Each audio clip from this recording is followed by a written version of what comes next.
everyone! Welcome to my second video. Today I decided to show you guys how to make paper flowers. This project also goes along with the mythology books, as I will be including them in the books, and they will each be given a name and properties and unique characteristics, a description, but that's all stuff that we'll get into with another video. But for today, we are going to go and I'm going to teach you how I do paper flowers. There's many ways to do them. I don't have a lot of the tools that others do, and because I live in a small town, I can't exactly run to the nearest Michael's or Joann's or even Hobby Lobby, given that Hobby Lobby is almost 2 hours from my house. So anyways, this is what some of my flowers tend to look like. I will zoom in for you guys. You get a better look at those. They're pretty basic. You know, nothing too fancy. I kind of did them on a whim just to see if I could do them. And I could, so... Anyway.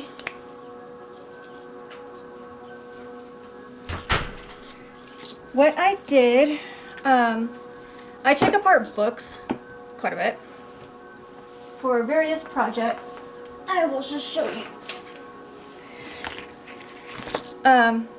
We have a flea market that's up the street from my house, and then we have a thrift store that is down the street within walking distance from my house. Both sell hardbound books, various sizes, from new to old, for, you know, like $1, sometimes 50 cents. So I tend to go every once in a while and go get some and tear them apart. Sometimes I don't always tear them apart. This is one of them. It's actually a junk journal that I'm working on. But to show you, it's just basic pages like this that I would take out of the books, and then I would set them aside because they're still good. These pages that I'm working on right now came from, where did these come from? These came from an encyclopedia. I cannot talk. Anyway, so yeah, I took them out. I had like stacks upon stacks of these things and didn't really know what to do with them, because I didn't want to just keep doing the same old things all the time. And I kind of figured that the look of the paper flowers kind of look cool. And because I want my books to be kind of oddly different, that they would make, you know, some kind of cool looking flower that I could give its own name. So anyways, enough talking. So for this, let me move these out of the way real quick. I cut 3 different sizes. I do not measure. I am the type of crafter, and this may bug some, others it may not bug at all.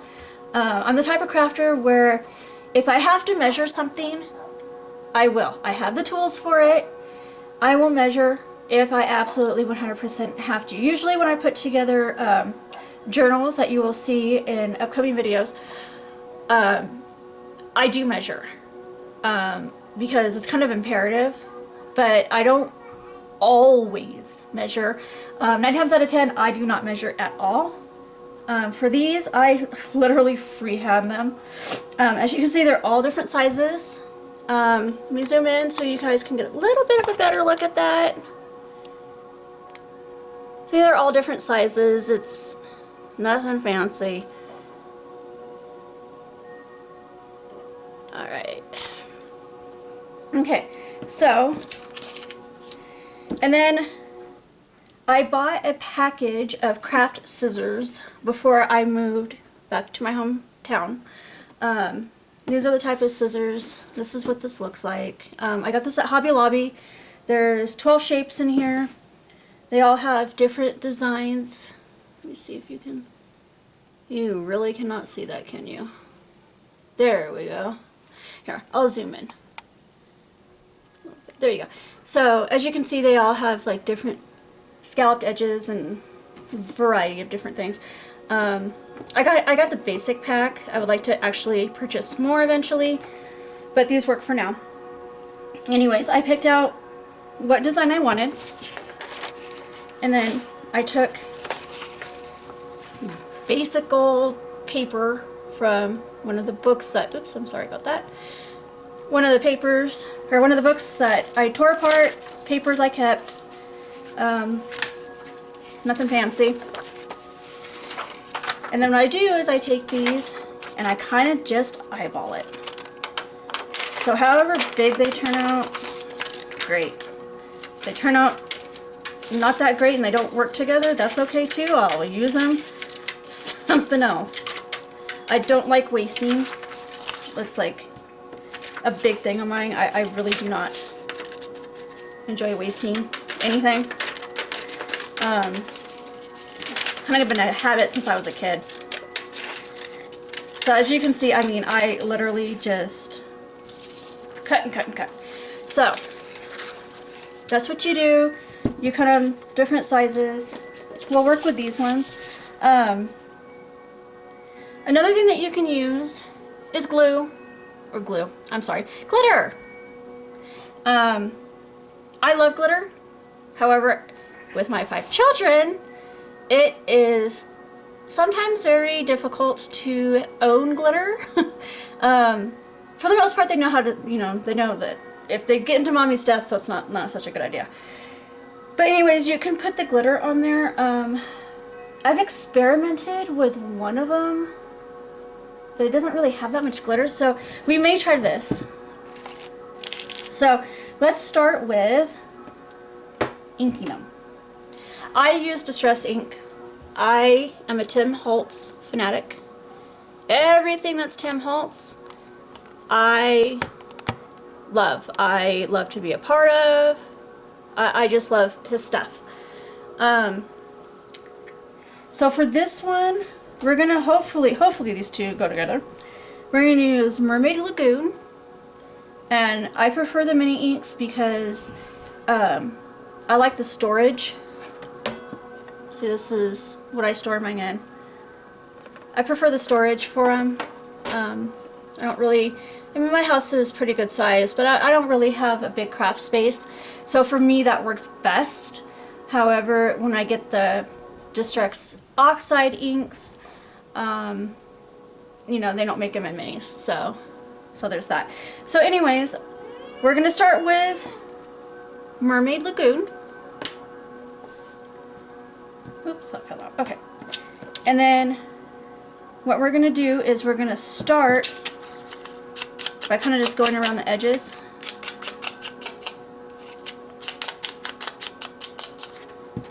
Of all of them. It doesn't have to be fancy. You can skip and then do the back sides. One of the first ones I did of these, I didn't do the back side and it came out not looking that great.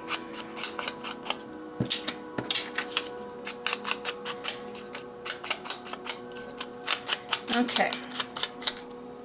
Put that back on. Now before we use the second one's fossilized amber. Before we use this, there's something that we have to do to make these look withered. So you're going to take these and you're going to crumple them. Each one. You're going to crumple them like you're throwing away trash. Just be careful not to puncture through.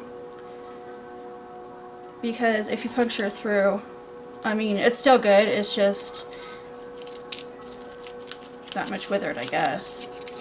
Anyways, so once you have it, see, I broke that, but that's okay. Once you have it looking the way that you want to, now you don't have to do this. I do it because I like the look of it. Oh my goodness. It's stuck. There we go. I think. Maybe. Okay. There we go. Now we're going to take the fossilized amber and we're going to go inside.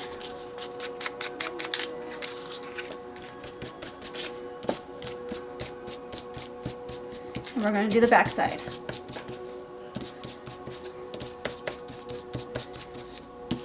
And do the second one.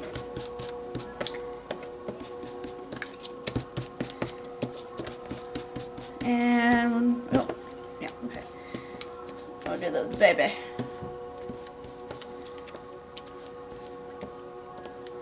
Now, you can leave these looking the way that they are if you want to. For my project, I need it to look a little more withered than that. So I'm going to go back to the Mermaid Lagoon and go over this one more time. Real lightly.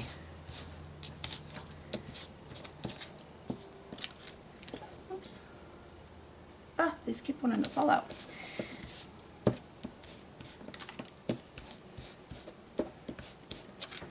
Okay.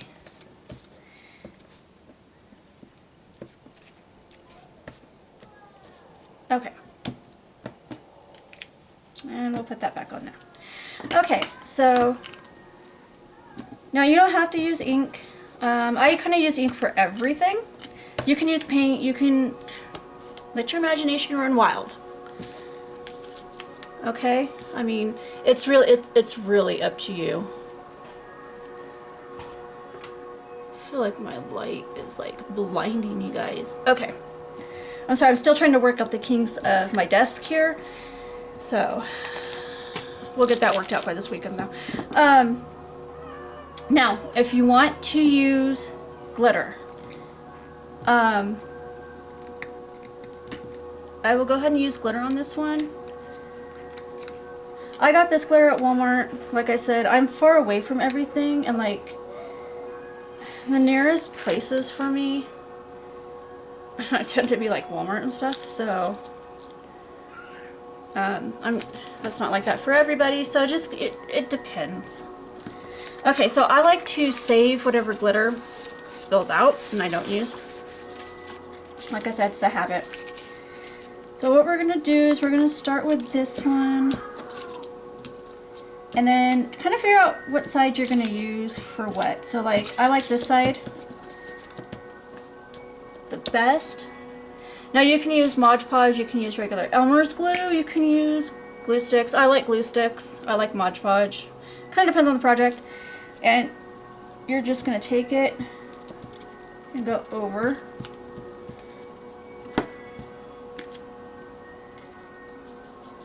And cover this bad boy.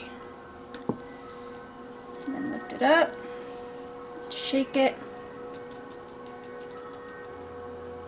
And you got yourself an extremely glittery. You see how glittery that is? Now for my project, this is actually pretty cool. Now you don't have to do them all. You can skip doing them all if you really want to. Put that over there. But for my project, I essentially have to do them all. Just because it goes with what I'm doing. Now because I have all this glitter down here, I'm just going to do that instead of just spilling more glitter, because why do that? If you don't want to, you don't have to. Like I said, I do things kind of my own way. I'm not a professional crafter. I'm a stay-at-home mom with 5 kids, and I do this to kind of keep my sanity. Okay, and then of course the little one.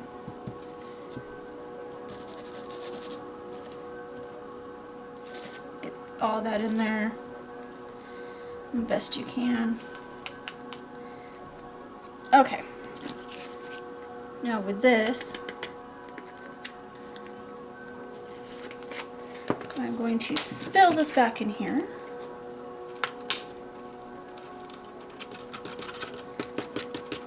Like that. Put that aside. Of course, there's leftover glitter on it, but that's alright. Get to that later. Okay, so the next step. With this.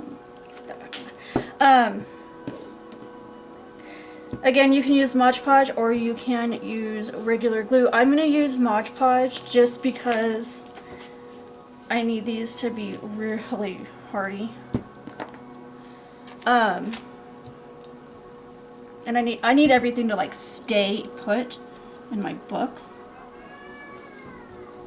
So you can use whatever you wish, but you're going to take your middle one and you're going to flip it over and you're going to put glue, and then you're going to place it right in the middle. Kind of hold it down for a few minutes, make sure it really gets in there. Sometimes you may not have enough glue, sometimes you may have too much or the right amount. Just me, I never know. Then we're going to put glue on this one and place it down. Get that all. See, I still have glitter coming off of this, so it's making it actually kind of difficult. But that is fine. Okay. And of course I forgot to grab a towel. Good one. Okay. So now it looks like this. I will zoom in for you. Okay. So this is what it looks like now. It's, as you can see, it's a very simple, very easy project. You can actually do several of these at once. Okay. So for the middle part, there's actually a few things that you can use. You can use brads if you want, especially these are really good if you're going to like attach it to something instead of gluing it down. In my case, I haven't quite decided. I think I'll probably just glue it down so my kids don't like mess it up. Or you can use rhinestone stickers. They'll look like that. They have different colors. Like I said, it just really depends. So I think for this one we're going to use rhinestone stickers. They have different sizes. I think we'll use a big one. And place it right in the middle. It's a sticker, so I mean it's gonna go right on there. And so this is basically your finished product. Nice and sparkly.